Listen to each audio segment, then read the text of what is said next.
무역 큰 스님에게 직접 들어보는 나의 행자 시절.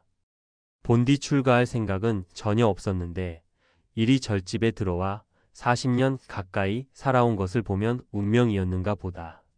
나의 출가는 내가 이 생에 걸어야 할 길에 빨려 들어가듯 그렇게 자연스럽게 이루어졌다. 비교적 여유로운 환경에서 곱게 자라 직접 체험이 없던 내가 간접 체험이라도 하기 위해 본격적으로 책을 읽기 시작한 것이 고교 시절이었다. 소설에서부터 성현들의 전기물 등 다양한 종류의 책들을 읽으면서 자연스레 어떻게 사는 것이 잘 사는 길인가 하는 문제를 깊이 생각하기 시작했고, 삶과 죽음이라는 물음 앞에서 눈물을 뚝뚝 흘리며 밤을 지새우는 날들이 많아졌으니 이러한 진지한 물음들이 출가의 끈으로 이어졌을 것이다. 대학에서 경제학을 전공하고 군대에 가 있으면서도 이러한 물음이 내재해 있다가 휴가 때 우연히 들른 조계사에서 반야심경 강의를 들은 것이 불교와 첫 인연이 되었다. 유명한 분들의 강의나 다양한 분야의 독서에서 맛보지 못했던 이것이로구나 했던 느낌으로 시작된 반야심경의 감동은 많은 불교 책들을 읽게 했고 불교 철학에 심취하게 했다. 진하게 느끼진 못했지만 공사상의 묘한 여운과 마력을 감지했던 것 같다. 제대를 하고 괜찮은 직장에 다녔으나 그리 신명이 나질 않았다. 나라는 존재를 모르고 산다는 것은 좋은 직업을 갖는다 해도 제대로 사는 일이 아니었으니 당연한 일이었다. 자부심을 가지고 인간답게 살려면 정신적인 수행은 필수다. 나를 찾는 정신적인 수행 없이는 외형적인 성과가 있더라도 결국엔 대단찮고 허망한 일임을 느낄 수밖에 없고 남의 집 머슴살이하듯 살아가는 것이 인간의 삶 아니던가. 직장을 그만두고 한 일주일쯤 수양차 해인사 암자로 들어갔다가 그야말로 자연스럽게 내가 걸어가야 할 출가의 길로 들어서게 되었다. 송광사와 몇 군데를 거쳐 깊이 들어간 곳이 오대산 상원사였다. 그곳에서 한 해 조금 넘게 행자 생활을 하면서 지금 돌아봐도 잘 살았지 않았나 하는 시절을 보냈다. 67분의 수자 스님들이 머물며 공부를 했던 상원사에서의 생활은 오롯이 공부에만 관심이 있었을 뿐 주변의 어떠한 것에도 관심이 없었다. 오로지 내가 누구인가 하는 의심만을 가졌고 그것이 자연스럽게 임었고 화두가 되었다. 초발심자 경문 하나만 읽었을 뿐 출가 후 한 7년은 책을 전혀 보지 않고 참선만 했다. 그래서 나는 출가 후에도 한참 동안 천수경과 반야심경을 외우지 못하는 수행자로 살았다. 오대산의 겨울은 유난히 추워서 나무를 많이 해야 했고 겨울엔 하루 종일 불을 아궁이에 넣어야 했다. 공양주와 채공을 맡아 했으니 한가할 겨를이 없었다. 그래도 언제나 화두만을 생각하면서 이것이로구나. 내가 참 좋은 길에 들었구나 하는 생각에 적곤 했다. 행자 시절 이후 이 길뿐이다 하여 한 20년 정도 선방에만 다녔으니 깊게 보면 나의 출가의 인연은 참선과 만나기 위한 수순이었다는 생각이 든다. 본디 말을 잘하지 못하고 또 말이 많지 않았지만 행자 시절에 참선한다고 애쓰다 보니 자연스레 말이 끊겨 거의 묵어나다시피 했다. 눈은 늘 앞 3미터 앞에 고정되어 있었고 가급적 옆을 쳐다보지 않고 지냈다. 행자 시절 이후로도 그랬다. 선방 이외에 꼭 필요한 일 아닌 경우 말고는 어딜 다니지 않았고 웬만하면 사중 내에서도 다니질 않고 지냈다. 그래서 선방에 한철 내내 있어도 선방 스님들 얼굴이나 알지 후원의 공양주가 누군지 행자님들이 누군지 모르고 산 적이 많았다. 어떻게 보면 답답할 정도로 그렇게 30여 년을 살았다.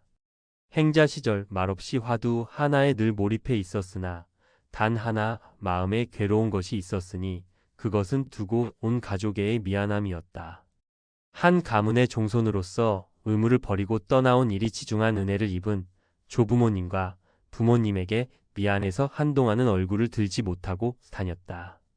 그 미안함에 대한 괴로움이 나를 경책하게 하여 공부에 애쓰게 하는 계기가 되었지만 출가 후 언젠가 어머니가 찾아와 얼굴 한번 뵌 일 말고는 단 한 번도 속가의 집에 가보지 않았으니 지금도 그분들에게 미안한 마음이 남아있다. 고향에선 집 떠나면 못 살 것 같던 내가 문득 출가하여 연락 한 번 없이 수십 년간 집에 들르지 않은 일을 두고 톡하다 그만한 사람 있을까 했다고 한다.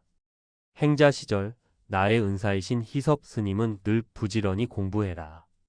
승려 노릇 깨끗하게 잘해라.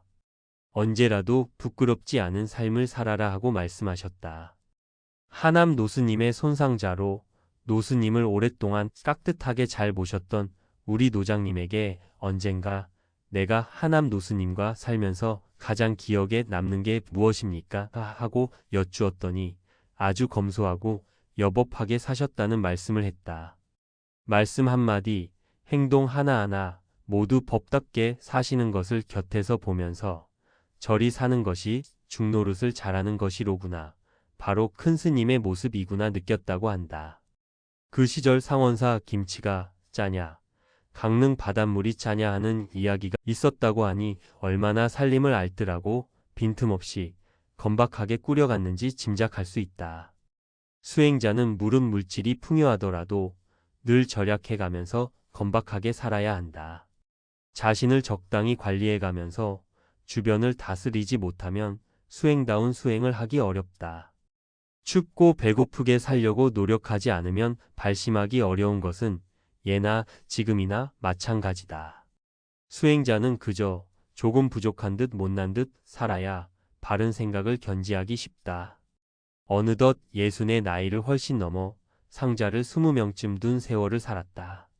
얼마 전 누군가 스님은 어떤 스승으로 지금 존재하고 있느냐고 물어 이렇게 대답한 적이 있다. 나는 무얼 잘못했거나 난관에 봉착했을 때 과연 부처님은 이럴 경우 어떤 마음가짐을 하셨을까 하고 늘 부처님에게 비유하고 부처님을 생각했다. 내가 한평생 지향한 것은 부처님이었다. 주변의 부족한 모습을 보면 얼른 덮어버렸다. 내가 부족한 점이 있으면 부처님에게 호소하듯이 그분을 믿고 의지해가면서 하나하나 따져서 고치려고 애썼다. 출가한 지 10년이 지나면서 조사 어록을 보기 시작했다. 그분들의 행장 중에서 중요한 대목들을 기록해 놓고 수시로 즐겨보고 있다. 그분들의 판단과 말씀, 그리고 삶의 모습에 비추어서 나를 알고 경책하고 있다. 그래서 나는 주변 스님들이나 나의 상자들에게 늘 부처님을 향하는 마음을 가지라고 말한다. 또 상자들을 나무랄 때는 옛 스님들은 이렇게 사셨는데 너희들은 왜 이렇게 사느냐 하면서 내 이야기보다는 옛 위대한 삶을 살았던 스님들을 예로 들곤 한다. 내가 주변 승려들에게 강조하는 3가지가 있다. 첫째, 승려 노릇 깨끗하고 여법하게 하라는 것이다. 계행이 없으면 정으로 들어갈 수 없고 지혜가 나오지 못한다. 요즘 출가자들은 계율에 별 관심이 없고 계율 정신이 많이 해이해졌다. 계행이 청정해서 여법하게 살아야 내면도 갖춰지고 지혜가 나타남을 잊지 말아야 한다. 둘째, 늘 화두를 놓지 말아라 하는 것이니 자신이 하는 수행에 푹 빠지라는 것이다. 그리고 셋째, 늘 자비하라는 것이다. 수행자가 냉랭하면 안 된다. 자비가 뚝뚝 흘러야 한다. 화두 이외에는 별로 생각하는 것 없이 내가 참 좋은 길에 들어섰구나 하는 것을 절실히 느끼며 출가자가 된 보람으로 환희로웠던 행자 시절은 내 출가의 길에서 가장 순수하고 때묻지 않았던 시간들이었다. 지금 돌아봐도 그때 공부한 것이 큰 이익이 되었고 잘 보냈다고 회고되는 그런 시절이었다.